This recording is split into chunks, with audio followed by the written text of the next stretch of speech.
بسم اللہ الرحمن الرحیم۔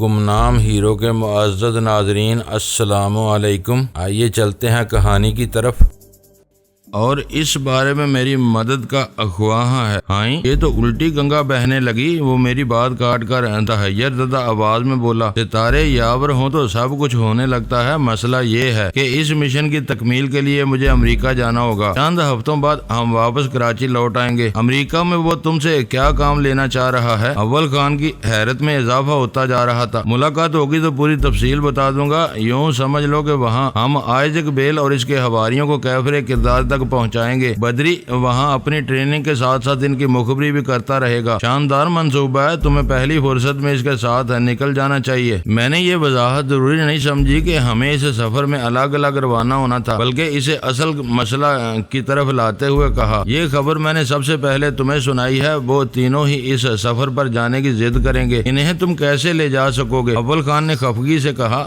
بدری کے ساتھ عورتوں کو لے جانا کسی بھی طرح مناسب نہیں ہوگا، یہ بات انہیں سمجھ لینی چاہیے۔ بدری میرے ساتھ نہیں ہوگا، وہ نک کی ہدایت پر بعد میں سفر پر نکلے گا۔ عورتوں سے یہ بہانہ کر بھی لیا جائے تو وہ الگ سفر کرنے کی بات کریں گی۔ یہ معاملہ اتنا سیدھا نہیں ہے۔ میں ابھی گھر جا کر ان تینوں کے رد عمل کا جائزہ لیتا ہوں۔ تم 2 بجے گھر آ جاؤ، مل جل کر کوئی نہ کوئی حل نکال لیا جائے گا۔ موقع ضائع نہیں ہونا چاہیے۔ میں حیران ہوں کہ بدری کو کیا ہوا ہے۔ بس انسان ایسی ہی عجیب و غریب شے ہے، من مانی پر اتر آئے تو دنیا جہان کے اندازوں کو مات دے بیٹھتا ہے۔ تفصیلات سن کر تمہیں اپنے کانوں پر یقین نہیں آئے گا، لیکن میرے لیے تو وہ بھی ناقابل یقین ہے جو تم بتا چکے ہو۔ اس پر اب 2 بجے ہی بات ہوگی۔ میں فون کال سے فارغ ہو کر باہر نکلا تو میز پر ناشتہ تیار تھا۔ خان صاحب نے یہ بتا کر میری حیرت دور کر دی کہ رمیش بھی مجھ سے ذرا دیر پہلے ہی بیدار ہو کر کمرے سے نکلا تھا۔ میرے بیٹھتے ہی وہ میز پر آ گیا۔ پچھلی رات کی بسیار نوشی کی وجہ سے اس کی آنکھیں متورم ہو رہی تھی۔ آج بہت دیر سے سو کر اٹھے ہو؟ میں نے مسکرا کر اس کا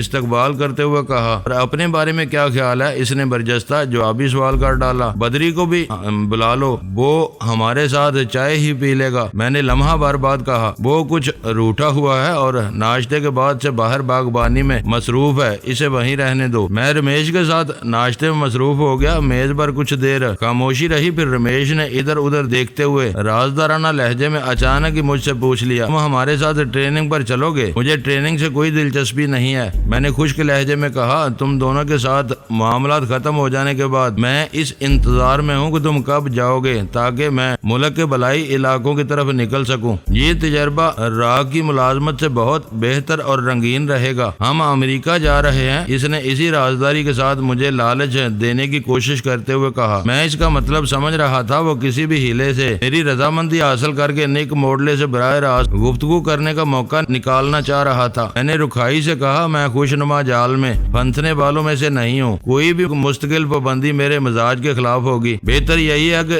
تم کوئی اور آدمی تلاش کر لو۔ اپنے ساتھی کے بارے میں تمہارا کیا خیال ہے؟ اس نے معنی خیز لہجے میں پوچھا۔ کس ساتھی کی بات کر رہے ہو؟ میں نے چونک کر سوال کیا۔ وہی جو نک موڈلے سے ملنے گیا تھا۔ وہ بھی بھروسے کا آدمی معلوم ہوتا ہے۔ وہ میرا دستے راستہ ہے، میں اسے گوانا پسند نہیں کروں گا۔ میں نے وہ بات بھی ختم کر دی۔ میں ناشتہ ختم کر کے اٹھ ہی رہا تھا کہ بدری نظر آ گیا۔ میں نے اس موقع کو غنیمت سمجھتے ہوئے اسے آواز دے کر وہیں بلا لیا۔ وہ اپنے دھلے ہوئے ہاتھوں کو ٹی شرٹ سے خشک کرتا ہوا میری طرف آ گیا۔ میں نے سنا ہے کہ تم لوگ ٹریننگ پر امریکہ جا رہے ہو۔ اس کے آتے ہی میں نے سوال کر ڈالا۔ وہ چونک پڑا۔ امریکہ کے بارے میں میں کس نے بتایا؟ یہ بات تو اب تک چھپائی گئی ہے۔ ابھی رمیش نے بتایا ہے، میں نے بے رحمانہ صاف گوئی سے کام لیتے ہوئے کہا۔ رمیش کے چہرے کا رنگ اڑ گیا اور اس نے سٹ پٹا کر چائے کی پیالی منہ سے لگا لی۔ خوب، بدری نے طنزیہ انداز میں کہا۔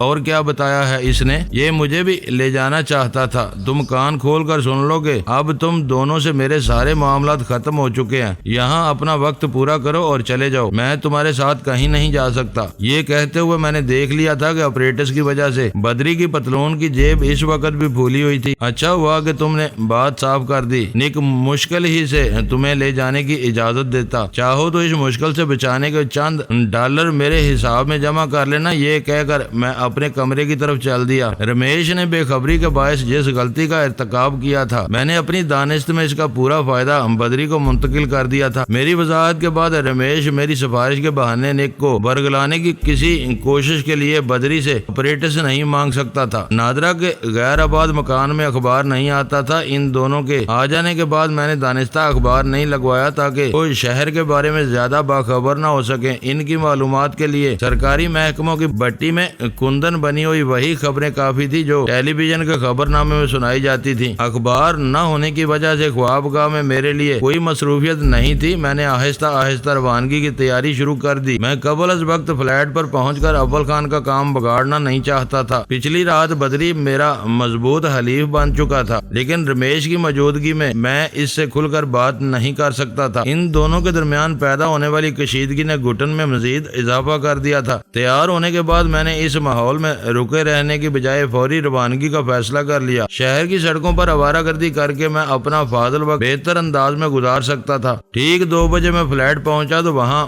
بہت بے چینی سے میرا انتظار کیا جا رہا تھا۔ میرے بیٹھنے سے پہلے ہی ویرا کی زبان چل پڑی۔ مبارک ہو، اول خان نے بتایا کہ تم نے راہ کے ایک افسر کو توڑ کر ایک انوکھی اور تاریخی کامیابی حاصل کی ہے، مگر یہ بھی سن لو کہ تم اکیلے امریکہ نہیں جاؤ گے۔ وہاں مجھے بھی اپنے کئی حساب برابر کرنے ہیں۔ میں تمہارے ساتھ جاؤں گی۔ تم عجیب بات کر رہی ہو، میں وہاں سیاحت یا تفریح کے لیے نہیں جا رہا، مجھے کام کرنا ہے، میں نے احتجاج کیا۔ میں تمہیں اپنے ساتھ کہاں لیے پھروں گا؟ میں اپنی دیکھ بھال خود کر سکتی ہوں۔ وہاں پہنچنے کے بعد چاہو تو اپنا راستہ الگ کر لینا، واپسی پر ہم دونوں دوبارہ یکجا ہو سکتے ہیں۔ میں تمہارے گلے کا ہار نہیں بنوں گی۔ میں نے بے بسی سے اول خان کی طرف دیکھا تو اس نے اسبات میں اپنا سر ہلاتے ہوئے نرمی سے کہا، یہ تقریباً طے ہو چکا ہے، غزالہ اور سلطان شاہ ویرا کے حق میں دستبردار ہو گئے ہیں۔ سفر کے ساتھی ایک ہی رہیں تو اچھا ہوتا ہے، اس بار بھی ویرا کو تمہارے ساتھ جانا چاہیے۔ سلطان شاہ نے چبھتے ہوئے لہجے میں اپنا خیال ظاہر کیا اور میں اسے گھورنے لگا۔ پہلے ویرا میرے ساتھ کب گئی ہے جو تم اتنی لمبی چوڑی بکواس کر رہے ہو؟ بلیک سی کا سفر 1 رات کا تھا، لیکن سفر ہی تھا۔ اس بار چند ہفتوں کی بات ہے۔ اچھا ہے کہ تم دونوں ایک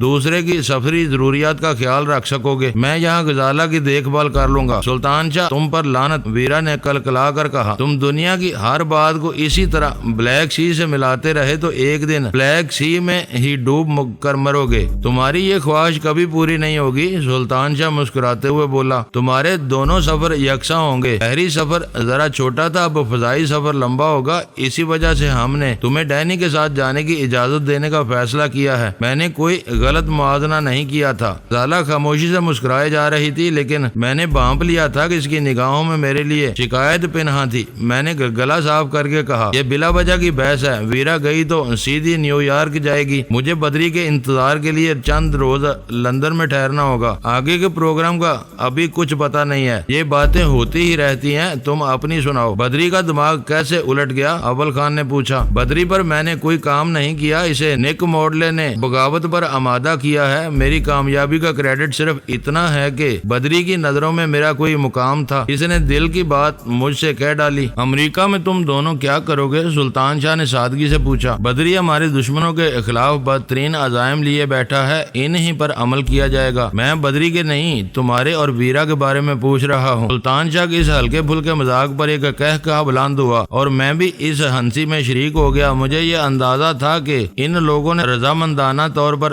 ویرا کو میرے ساتھ امریکہ جانے کی اجازت نہیں دی ہوگی۔ اس فیصلے کے پیچھے ان کی مفاہمت سے کہیں زیادہ اول خان کی کوششوں اور نصیحتوں کا دخل معلوم ہو رہا تھا۔ ایسی صورت میں انہیں اپنے دل کا غبار نکالنے کا تھوڑا بہت حق بھی نہ دینا زیادتی کے مترادف ہوتا۔ بات پھر کاٹ دی گئی۔ میں تمہاری کہانی کا منتظر ہوں، اول خان نے مجھے یاد دلایا۔ میں نے اپریٹس پر بدری اور نیک موڈلے کی گفتگو سے وہ قصہ شروع کر دیا۔ میں بدری ناتھ کی سوچ میں انقلابی تبدیلی لانے والے واقعات میں شروع سے آخر تک کسی نہ کسی طرح شریک رہا تھا، پھر بھی مجھے اس کے آخری فیصلے پر مشکل سے یقین آیا تھا۔ ان چاروں کے لیے وہ میری سنائی ہوئی ایک کہانی سے زیادہ کچھ بھی نہیں تھا، اس وجہ سے ان کے لیے وہ حیران کن تھا۔ اول خان کا اصرار تھا کہ بدری ناتھ جیسے تجربہ کار سیکرٹ ایجنٹ کے اس منحرفانہ فیصلے کا محرک صرف نیک موڈلے کا رویہ نہیں تھا، بلکہ اسے باطل کرنے میں رمیش اگروال کی پیشہ ورانہ رکاوٹ اور سازشوں کا زیادہ دخل تھا، جو برسوں سے بدری کے دل میں ایک ناسور پیدا کر رہی تھی۔ نیک موڈلے کی تلخ و ترش باتوں نے اس پرانے زخم زخم پر نشتر کا کام کیا تھا، جس کے نتیجے میں سارا چھپا ہوا لاوا یکلک باہر آ گیا تھا۔ تم نے اچھی طرح اندازہ لگا لیا ہے کہ وہ پوری طرح سنجیدہ ہے۔ ایسا نہ ہو کہ وقت گزرنے پر اسے اپنے غلط فیصلے کا احساس ہو اور وہ تمہارا ساتھ چھوڑ کر پسپائی اختیار کر لے۔ میری کہانی ختم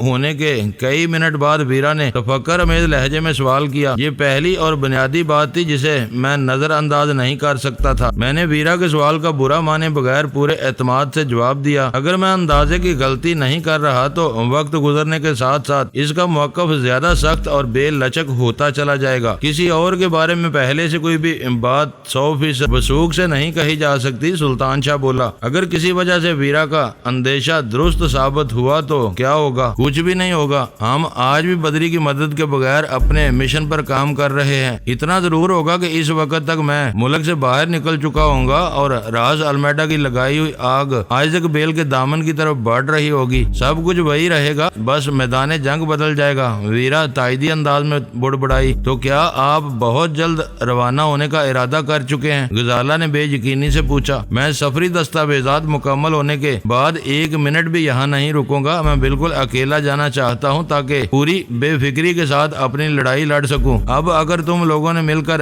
ویرا کو میرے ساتھ بھیجنے کا فیصلہ کر لیا ہے تو وہ شوق سے امریکہ جائے، مگر وہ مجھ سے الگ رہے گی۔ حالات خراب ہوئے تو میں خود ہی اسے کہیں نہ کہیں تلاش کر لوں گا۔ ویرا کے بارے میں نے جن فکروں کو دہرایا وہ بے مقصد نہیں تھے۔ میں تنہائی میں غزالہ کا سامنا کرنے سے پہلے اسے یہ باور کرانا چاہتا تھا کہ مجھے ویرا کو اپنے ساتھ لے جانے کی کوئی آرزو نہیں تھی۔ میرے کاغذات موجود ہیں۔ ویرا نے میری بات مکمل ہونے پر انکشاف کیا۔ بس میرا قیام ویزے کی مدت سے زیادہ ہو چکا ہے۔ اسے قانونی صورت مل جائے تو میں سفر کے لیے تیار ہوں۔ مجھے یاد تھا کہ جن دنوں میں یورپ سے چھپتا چھپاتا پیٹر باغ کے فرضی نام سے کراچی پہنچا تھا تو میرے تعاقب میں ویرا بھی چارٹرڈ کیے ہوئے ایک جہاز میں ماریانا گبرائل کے نام سے میلان سے پرواز کر کے کراچی پہنچی تھی۔ اس کا انطونیو نامی اطالوی ہوا باز اسے کراچی پہنچانے کے چند روز بعد اپنے وطن واپس روانہ ہو گیا تھا۔ وہ ان دنوں کی بات تھی جب جمی لائٹ اپنے پورے اختیار اور دبدبے کے ساتھ شی پر حکمرانی کر رہا تھا اور اس کی وجہ سے ہر شخص ویرا کا احترام کرنے پر مجبور تھا۔ میں نے لمحوں میں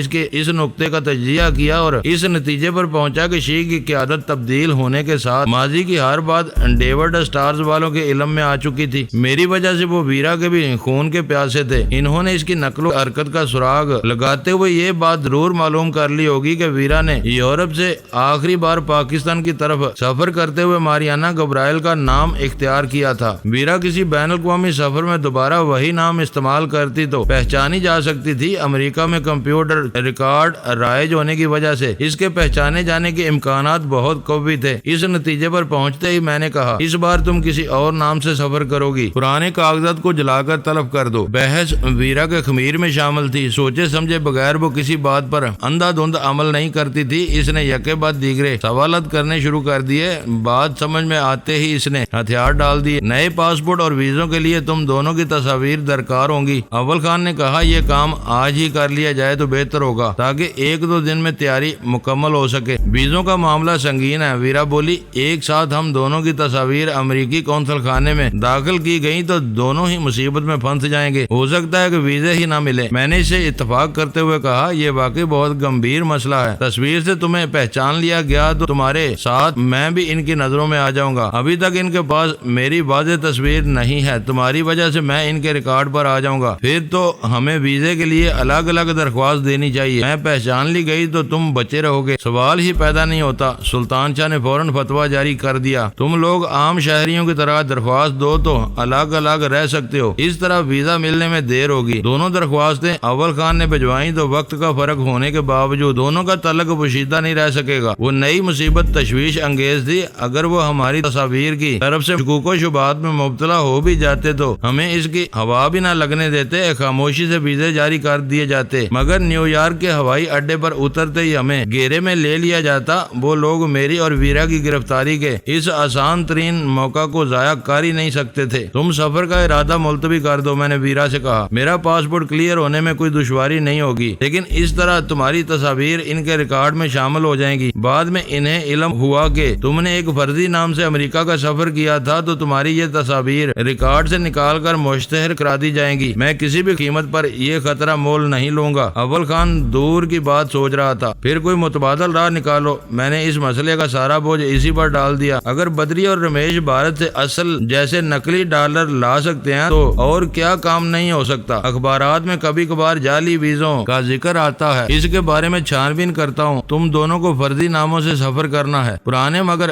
کارآمد پاسپورٹ ویزوں سمیت ہاتھ آ جائیں تو ان پر تصویریں بدلنا کوئی مشکل کام نہیں ہوگا، سارے خطرات خود بخود ٹل جائیں گے، یوں تم دونوں فرضی ناموں کے انتخاب سے بھی بچے رہو گے۔ سلطان شاہ نے کہا۔ اول خان کی تجویز ہر اعتبار سے بہتر اور مناسب تھی۔ میں اسی وقت ویرا اور غزالہ کو ساتھ لے کر تصاویر بنوانے کے لیے نکل کھڑا ہوا۔ قریبی بازار میں تصاویر اتروانے کے بعد میں نے رسید سلطان شاہ کے حوالے کر دی۔ یہ اس کی ذمہ داری تھی کہ 1 گھنٹے بعد تصاویر لا کر اول خان کے حوالے کر دیتا۔ مجھے شہر کے 2 جعل سازوں کے نام یاد آ گئے ہیں۔ واپسی پر اول خان نے خوشخبری سنائی، ان میں سے کسی ایک سے رابطہ ہو گیا تو شاید تمہارے پاسپورٹ آج ہی بن جائیں۔ میں بدری سے بات کرنے کے بعد تمہیں بتا دوں گا، تو نشستیں بھی تم محفوظ کرا لینا۔ اگر تم کل یا پرسوں روانہ ہو جاتے تو نادرا کا گھر ان دونوں کے رحم و کرم پر رہ جائے گا۔ سلطان شاہ نے مجھے یاد دلایا، تمہاری غیر حاضری سے رمیش کو شبہ بھی ہو سکتا ہے۔ میں نے جن آدمیوں کو وہاں بھیجا ہے وہ بہت سمجھدار ہیں، انہیں اعتماد میں لے لیا جائے گا تو وہ مالکانہ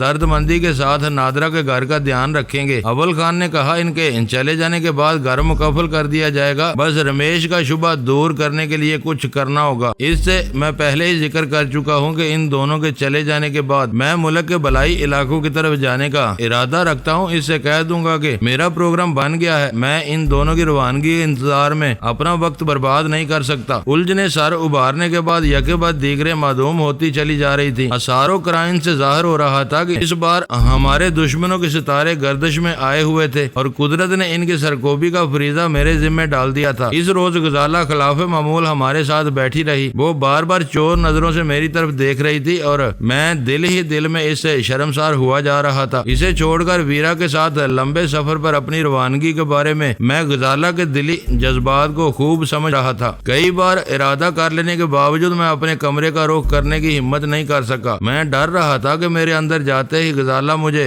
گھیر لے گی اور پھر شکوہ و شکایت کا ایسا سلسلہ شروع ہوگا کہ مجھے جواب دینا دشوار ہو جائے گا۔ وہ مجھے جس قدر چاہتی تھی میں اسے اس سے زیادہ ٹوٹ کر چاہتا تھا۔ روئے زمین پر وہی مجھے سب سے بڑھ کر عزیز تھی۔ میں جانتے بوجھتے ہوئے کبھی اس کے دل کو ٹھیس نہیں پہنچا سکتا تھا۔ میری نظروں میں وہ حسین وفا کی ایک ایسی دیوی تھی جسے قدرت نے ایک آسمانی انعام کی صورت میں مجھے عطا کیا تھا۔ اس نے اپنے ہر قول و فعل سے یہ ثابت کیا تھا کہ اس نے اپنی نگاہوں میں میرا ایک ایسا بلند و بالا بت تراشا ہوا ہے جس کے سامنے دنیا کے ہر شوہر کا اخلاق اور کردار ہیچ ہے۔ مگر ویرا کی وجہ سے کبھی کبھی مجھے یوں محسوس ہونے لگتا تھا جیسے میں نے خود کو اس مقام سے گرا لیا ہو۔ میری زندگی میں ویرا کا عمل دخل میرے کسی نئے شوق کا نتیجہ نہیں تھا، وہ ان دنوں سے میرے سر پر مسلط تھی جب میں غزالہ سے متعارف بھی نہیں ہوا تھا۔ ان دنوں وہ شیع کے مقامی حلقوں میں بلیک کوئین کے نام سے راج کرتی تھی اور ہمیشہ اپنے قیامت خیز سراپا کو سر سے پیر تک چست سیاہ لبادے میں سمیٹ کر نمودار ہوتی تھی۔ پھر حاکم و محکوم کا وہ رشتہ وقت کے دائرے میں دوستی کے روپ میں ڈلتا چلا گیا۔ اس میں میری پسند سے زیادہ ویرا کی رنگین آرزوؤں اور احساس برتری کو دخل حاصل تھا۔ وہ اپنی پسند کے مردوں کو اپنے قدموں میں سارنگوں کر کے عجیب سی لذت حاصل کرتی تھی۔ وہ ایک عالم کو اپنے اشاروں پر نچاتی چلی آئی تھی، مجھے بھی نچانے کی کوشش کرتی رہی، لیکن میں نے اسے احساس دلا دیا کہ میں اس سے دوستی کے رتبے سے گر کر اس کی غلامی قبول نہیں کر سکتا۔ ظاہر وہ ایک تصادم تھا، انا کے نشے میں چور مرد و زن کا ہولناک تصادم۔ ویرا کے لیے وہ تجربہ انوکھا اور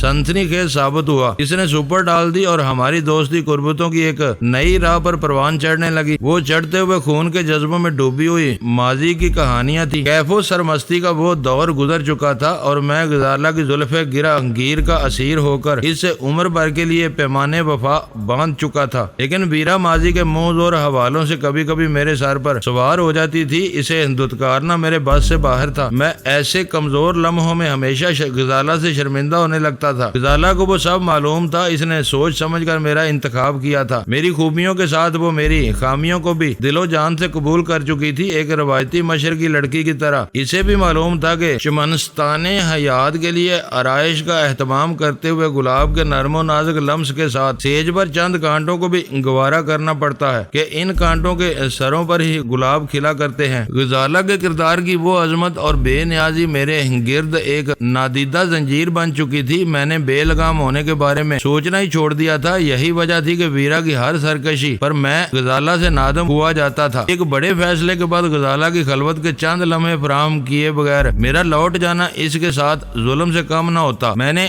دل سخت کر کے اپنی جگہ چھوڑی اور خوابگاہ کی طرف بڑھ گیا۔ وہاں مجھے کوئی خاص کام نہیں تھا، لیکن اندر جا کر میں نے خود کو یوں مصروف کر لیا جیسے میں انہی کاموں کے لیے کمرے میں آیا تھا۔ میں سوچ رہا تھا کہ غزالہ میرے پیچھے پیچھے اندر آئے گی اور دروازہ بند کر کے اپنی بڑی بڑی غزالی آنکھیں میرے چہرے پر گاڑ کر کچھ کہے گی، مگر کئی منٹ گزرنے کے باوجود وہ نہیں آئی۔ میری بے چینی بڑھ گئی۔ آخر میں اسے پکارنے پر مجبور ہو گیا، غزالہ ذرا یہ دیکھ لو کہ میرے سفر کی پیکنگ میں تمہیں کون سی ضروری چیزیں شامل کرنی ہیں۔ میرا فکرہ مکمل ہونے سے پہلے وہ دوڑتی ہوئی کمرے میں آ گئی۔ اندر آتے ہوئے اس نے ہاتھ مار کر دروازہ بند کر دیا تھا۔ میری اور اس کی نگاہیں چاروں ہی کمرہ صاف پڑا ہوا تھا۔ میں نے پیکنگ کے لیے کچھ بھی نہیں نکالا تھا۔ وہ میری سب سے بڑی مزاج شناس تھی۔ گنیری پلکیں جھکا کر والہانہ انداز میں میرے بازوؤں میں آ گئی اور میرے کشادہ سینے سے اپنا چہرہ رگڑنے لگی۔ میرے سارے اندیشے باطل ثابت ہوئے۔ ایک طویل رفاقت میں اس نے سفر کے بارے میں کوئی شکایت نہیں کی، لیکن میرے دل کے کسی دور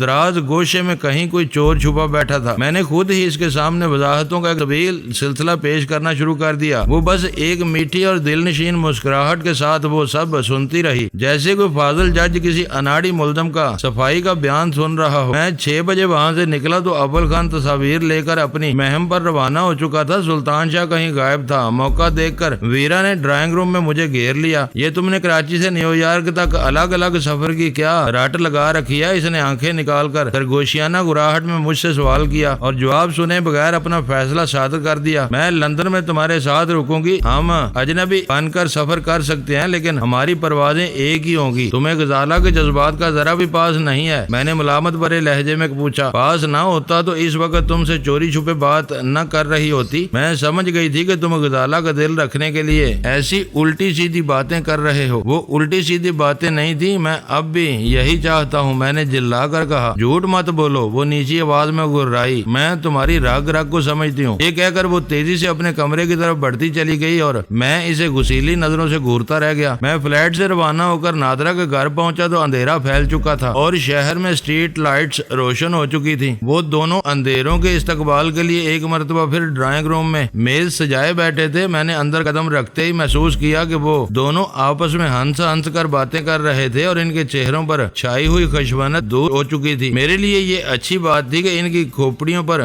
جمی ہوئی برف پگھل چکی تھی۔ آؤ علی شیر، آج تم بھی ہمارے ساتھ شریک ہو جاؤ۔ مجھے دیکھتے ہی بدری نے بے تکلفی سے دعوت دی۔ ہمارا موڈ اچھا ہے، موسم بھی خوشگوار ہے، تم بھی خوشی مناؤ۔ خوشی کا تعلق آدمی کے اندر سے ہوتا ہے اور میں ہمیشہ خوش رہتا ہوں۔ خوشی کے اظہار کے لیے نشے میں دھت ہونا ضروری نہیں ہوتا۔ میں نے وہیں بیٹھے ہوئے بے پرواہی سے کہا، زیادہ نہ لو تو ایک گلاس ہی لے لو، میرا دل خوش ہو جائے گا۔ رمیش یہ کہہ کر میرے لیے ایک گلاس میں اسکاچ انڈیلنے لگا۔ اس کی توجہ گلاس پر مرکوز تھی۔ بدری نے سر ہلا کر مجھے آنکھ ماری۔ اس کا مطلب یہی ہو سکتا تھا کہ میں رمیش کی پیشکش مسترد نہ کروں۔ چلو یوں ہی صحیح، میں نے کہا۔ اب بچھڑے تو پھر ہم نہ جانے کب ایک دوسرے سے ملے۔ میں ایک آدھ روز میں بلائی علاقوں کے سفر پر چلا جاؤں گا۔ تم کب امریکہ جا رہے ہو؟ تمہاری تیاری مکمل ہو گئی؟ بدری نے حیرت سے سوال کیا، جو زو مانی تھا۔ اس نے میرے فکروں میں پوشیدہ مفہوم فوراً ہی پا لیا تھا۔ مکمل ہی سمجھو، میں کب تک یہاں بیٹھا تمہاری روانگی کا انتظار کرتا رہوں گا۔ آج نک موڈلے سے بات ہوئی ہے، ہماری روانگی میں 3-4 دن لگیں گے۔ میرے چلے جانے کے بعد میرے ملازم تمہارے آرام اور ضروریات کا پورا خیال رکھیں گے۔ حساب کی رقم بھی تم ان کو دے جانا۔ یہاں سے ایئرپورٹ زیادہ دور نہیں ہے۔ تمہارے چلے جانے کے بعد نیک موڈلے سے ہمارے پاسپورٹ اور ٹکٹ کون لائے گا؟ تمہیں معلوم ہے کہ ہم وہاں نہیں جا سکتے۔ رمیش نے چونک کر سوال کیا۔ اس کا بندوبست بھی ہو جائے گا۔ میرا آدمی روز صبح 10 بجے تمہیں فون کر لیا کرے گا۔ تمہارے بتائے ہوئے پروگرام کے مطابق وہ مطلوبہ چیزیں میرے کسی ملازم کے ذریعے تم تک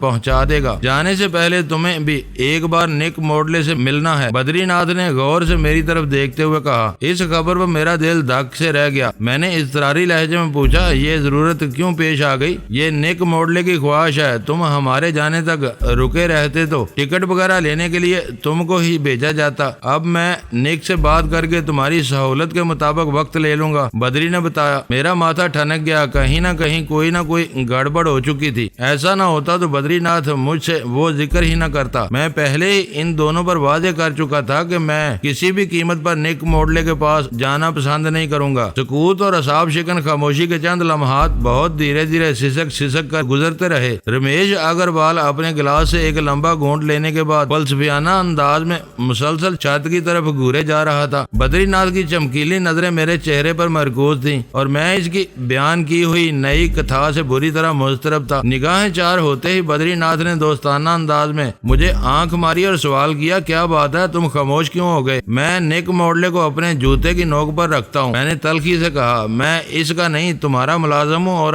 اب تو یہ بات بھی پرانی ہو گئی۔ تم سے میرا معاہدہ ختم ہو چکا ہے، تم دونوں یہاں بن بلائے مہمان ہو اور میں تمہارا جلد از جلد واپسی کا خواہاں ہوں۔ میں نے تمہیں پہلے ہی بتا دیا تھا کہ میں ایک وقت میں ایک سے زیادہ مالکوں کو کسی بھی قیمت پر برداشت نہیں کر سکتا۔ نیک موڈلے اپنی خواہشوں کا اظہار کرتا رہے، میں اس کی خواہشات کو تکمیل تک پہنچانے کا پابند نہیں ہوں۔ بدری ناتھ میری قطع کلامی کیے بغیر پورے صبر اور سکون سے میری بات سنتا رہا۔ میرے خاموش ہو جانے پر اس نے نرمی سے کہا، مجھے ہر بات اچھی طرح یاد ہے۔ تم ابتدا ہی سے اس وہم میں مبتلا تھے کہ نیک موڈلے تم سے رابطہ ہونے کے بعد تم پر اپنی برتری جتانے کی کوشش کرے گا۔ تم نے اپنے بجائے اپنے ساتھی کو ٹام کیٹ بنا کر یہ سب ٹالنے کی پوری کوشش کی، مگر اب مجبوری ہے۔ نیک کا ہمارا آقا ہے اور وہ تم سے ملنے کا خواہاں ہے۔ میری عزت کی خاطر تم اس سے مل لینا چاہیے۔ ہرگز نہیں، میں نے سختی سے جواب دیا۔ وہ اپنی فطرت کے اعتبار سے کیکر کا بیج معلوم ہوتا ہے۔ اس نے وہی چاہا ہے جو میں کسی بھی قیمت پر منظور نہیں کر سکتا۔ وہ مجھ سے ملے گا اور پھر کوئی نادر شاہی فرمان سنا دے گا۔ میں اس کے سائے سے بھی دور رہنا چاہتا ہوں۔ مگر کیوں؟ بدری ناتھ نے پوچھا۔ معزز ناظرین، لائک کریں، شیئر کریں اور کمنٹس باکس میں پاک آرمی زندہ باد، پاکستان پائندہ باد کا نعرہ ضرور درج کر کے اپنے ملک پر فخر کریں اور پاکستان کی بنیادیں مضبوط کرنے میں اپنا کردار ادا کریں۔ ویڈیو دیکھنے کا شکریہ۔ معزز ناظرین، اپنا خیال رکھیے گا اور ہمارے چینل کا بھی۔ ISI پاک آرمی زندہ باد، پاکستان پائندہ باد۔